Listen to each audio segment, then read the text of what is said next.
आता गुरुमंत्राच्या बाबतीत मला बरेच जण म्हणतात की गुरुमंत्राचं अनुष्ठान म्हणजे नेमकं काय. बरोबर प्रश्न.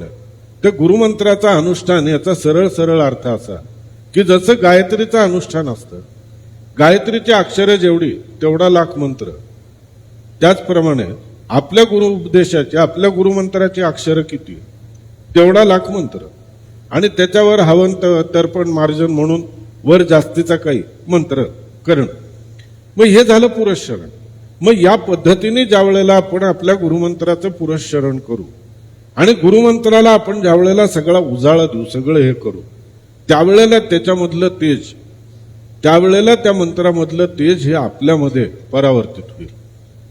असं नाहीये की जे गुरूंनी दिलंय आणि लगेच मला तितकं तेज त्यातनं आलेलं. या गोष्टी आपल्याला स्वतःला या घासून त्याला उजळाव्या लागतात, त्याला तेवढी चमक आणावी लागते. आणि या गोष्टी करण्याकरता आपल्याला आपल्या सुयोग्य वेळेचं भानही ठेवावं लागतं, नियोजनही करावं लागतं.